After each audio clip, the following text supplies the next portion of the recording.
Hey friends, welcome back to the channel. If you're new here, my name is Jennifer Huber, and since June of 2022, I've been using Mounjaro to manage my type 2 diabetes and document this experience here on YouTube.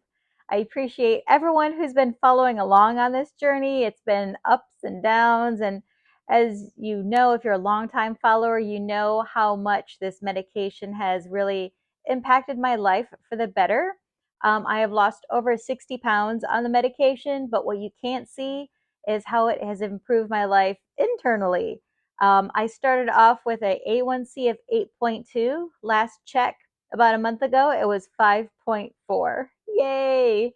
My glucose numbers look great. I have glucose numbers um, in the upper 70s and in the low 100s when I wake up in the morning, and those are non fasting numbers.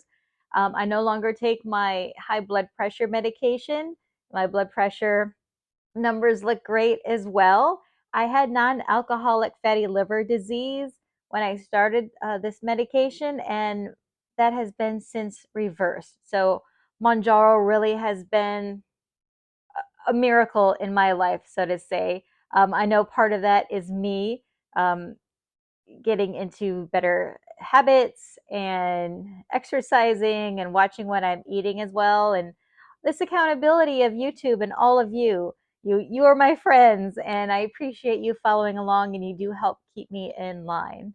So before I get into this week's update, I just want to remind you that I am not a healthcare professional, and I'm just sharing my personal experience and opinion about using Mounjaro to manage my type 2 diabetes. Also, I have no relationship with the drug manufacturer or any type of pharmacy or something. I've started to see, and I did see on Facebook, entities are using my picture, a picture of me with a box of Mounjaro and then I think a pen. But I am not endorsing or I am not working with any pharmacy or weight loss program or diabetes program whatsoever. I'm just a regular patient like you, and I go pay my copay just like you at my pharmacy. All right, so let's get into week 62. What a week. It's been a roller coaster of a week, and I first want to thank you all for your concern and reaching out and your thoughts for me as Hurricane Idalia looked like it was going to come into Southwest Florida again, and it did. We did not receive the brunt of it, just like our poor friends up in Perry, Florida, and the Big Bend area. Last year I filmed a video out at Middle Beach out on Minnesota Key or Blind Pass Beach. It has a couple names. Well, the road to it is gone. Out on Minnesota Key, it's it's gone. I haven't gone out there because they're telling people to stay out of there, so I'm just gonna respect that. But I've seen photos of it from law enforcement who are out there, so that's sad. But it's a lot of businesses were flooded in my area, but they're going to be okay. I know some homes were flooded. People who had damage from Hurricane Ian, or they're just getting back into Ian, they had flooding again.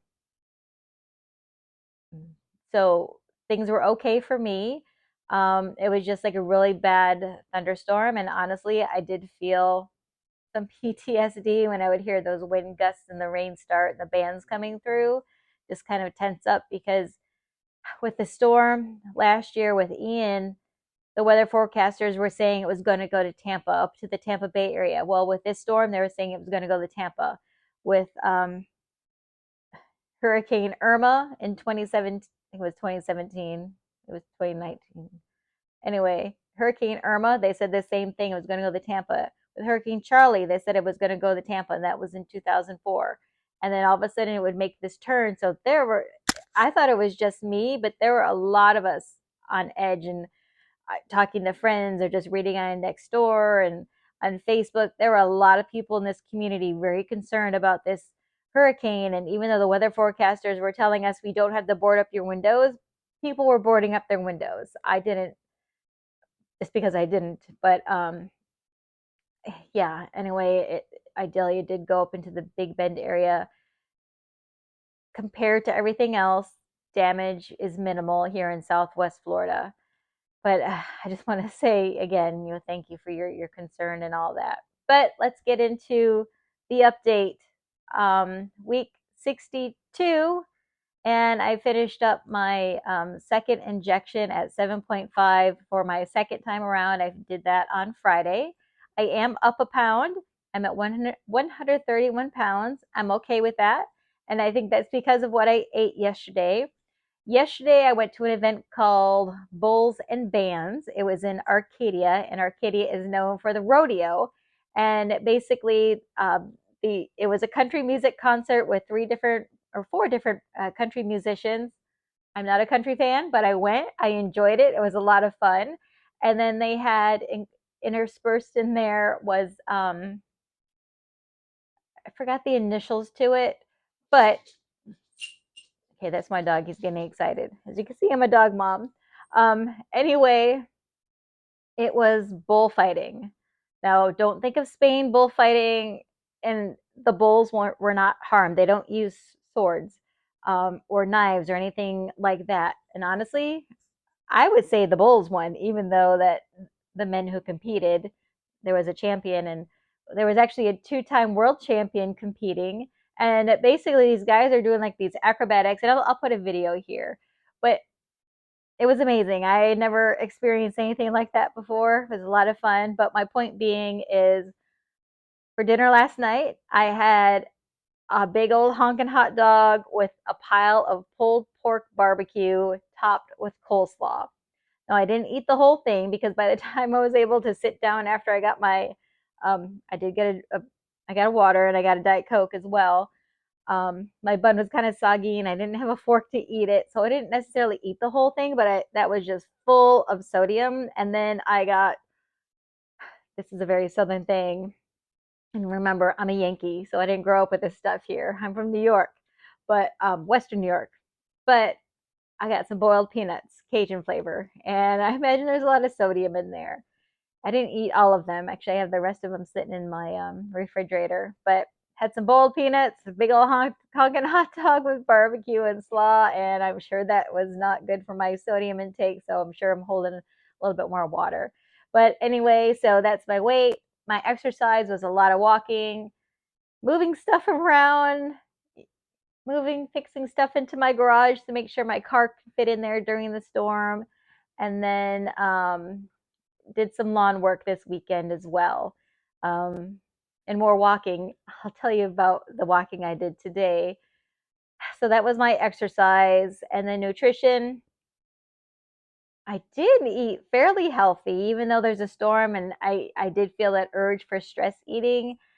I did bake some brownies because I was trying to use up my eggs in case my refrigerator went down. Now, granted, that was only one egg, and I did share the brownies, but I had a couple, I admit it. And then I made some egg cups. If you watched the video I did about keeping my Mounjaro cool or cold in the event my power went out, I made these egg cups, and that took up 4 eggs and then vegetables, and basically um, I cook those up, and so those are kind of healthy because it's egg, vegetables, sautéed vegetables in coconut oil, and then feta cheese, and then basically I bake them in the oven. And my plan was basically to take them wherever I was assigned. So I wasn't assigned anywhere other than working from home and assisting my team from home. So that was my nutrition. I did make my yogurt Thursday Thursday night.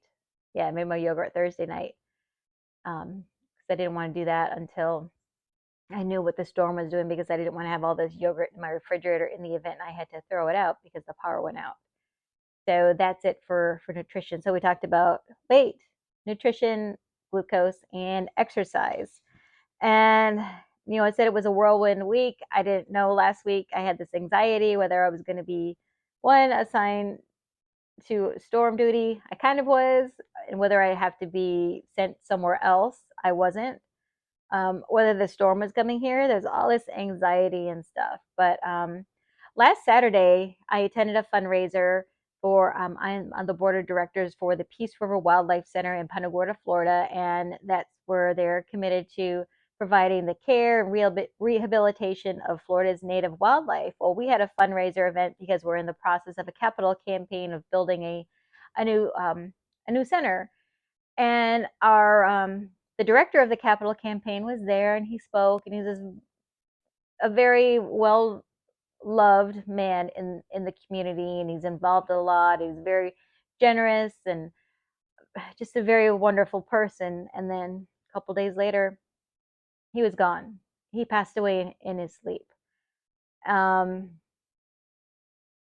life is just too short. I know I've said it before, and it just hits me that just live life to the fullest. And then this week, Jimmy Buffett with passing. Now I know he was in his 70s or so, and Bob Barker passed away. I know he was 99, but man, life is just too short, and just embrace it and everything. So I don't know if you heard in the news, but with Hurricane Idalia, flamingos have been spotted all over Florida. And I used to live in a town called Flamingo. It's in Everglades National Park. I never saw any flamingos there. Apparently, flamingos made an appearance like once a year or so, when you had to go out down this trail called Snake Bite and see the flamingos if you were lucky enough, and then just see these little dots. Well, I learned that there were some flamingos in the St. Pete area. They were spotted today's Sunday. They were spotted, I think, on Thursday or Friday. People started seeing them, and there were actually some in like at Stump Pass Beach State Park, and one in Sarasota, some down in Sanibel Island and Marco Island. So I'm like, I want to go see the flamingos. I want to see the flamingos in the wild. Of course, I've seen them in zoos and that, but there's just something about seeing a flamingo in the wild. I'm not sure what it is. I guess I'm sounding like a crazy birder or something. So I trekked up to St. Petersburg today. It's about a 90-minute drive. I didn't hit the road until around noon because I wanted to sleep in a little bit today, and I have to take care of my dog and do laundry and all that.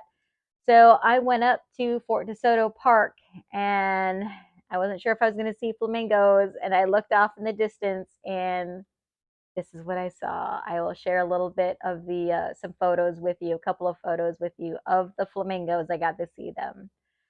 So what started off as a week with a lot of anxiety and a lot of things that are unknown, it ended up on a positive today. Everything is all relative, and just trying to practice what I preach of, life is too short, so always say yes to adventure. But wow, I just digressed there. But I want to address a question someone had asked twice about diabetes and fatigue and Mounjaro. And honestly, I don't feel that I'm equipped, I guess you could say, to address that. I can tell you my personal experience with fatigue before Mounjaro. I just thought I wasn't getting enough sleep, and I thought the tiredness and that I felt and the fatigue that I felt was just because I wasn't getting enough sleep. I would get up and go. Having a dog really helps. When there's days that I don't want to get up and go, I have a dog that I have to take care of, and it's pre-Mounjaro and then current Mounjaro. But current Mounjaro, I'll tell you that I do feel heavier fatigue towards the end of the week before I have my injection. And I'd say the 2 nights before, I feel it very, very tired, and I will actually fall asleep on the couch with my computer in hand. I fall asleep for about an hour before then I wake up and then go to bed in that. And I don't know if it's just because I'm staying up late. And I mean, I get up around 5:30 in the morning most mornings. If I can work closer to home, I don't necessarily get up at 5:30. I get up at 6. But I'm going to bed anywhere between 11 and 11 and midnight. So I know that's not getting 7 or 8 hours of sleep. So I don't know if it's that fatigue or if it's the Mounjaro fatigue. On the weekends, I try and sleep in and kind of recharge like a battery, so to say, and that keeps me going. Yeah, that's my experience with diabetes, fatigue, and Mounjaro. I don't know. Again, I don't know if Mounjaro is causing my fatigue. I do notice that it is different since being on Mounjaro, and it's funny because people are like, "Oh, you must have all this energy now because you don't have those 60 plus pounds on you," but I really don't. I don't notice that, so to say, because I always thought that I was a somewhat active person before, and yeah, a little sluggish in the morning. Um, but yeah, there are times that I am just dead tired, and there are times I'll have to pull over into a parking lot, even if like an hour away from home, and I only have like 30 minutes drive. I'll pull off in a parking lot somewhere and take a quick cat nap, just so I can have enough energy to drive back. So I don't know if I answered your question, or if you have all experienced fatigue with Mounjaro. But anyway, thank you so much for being here. I do appreciate you. I hope you're having success on your Mounjaro journey. And just remember, everyone's journey is going to look a little bit different. My journey is going to look different than yours, and your journey is going to look different from someone else's. And um, just trust the process. Keep in contact with your healthcare professional. And if you're new starting out, you probably are going to have those rough patches. I mean, you will have those rough patches, with the stomach uneasiness and the nauseousness. Don't eat so much that you get sick like I did. Um, the constipation, just make sure you're keeping hydrated, drinking your water, and making sure you're eating balanced meals. Stay away from the fatty foods and the sweets and all that, and keep on moving. You keep on moving. Your body needs that, and you'll see success. All right. Again, thank you so much for watching. I hope you have an awesome week, and not only be kind to others this week, but please be kind to yourself. Thank you. Bye.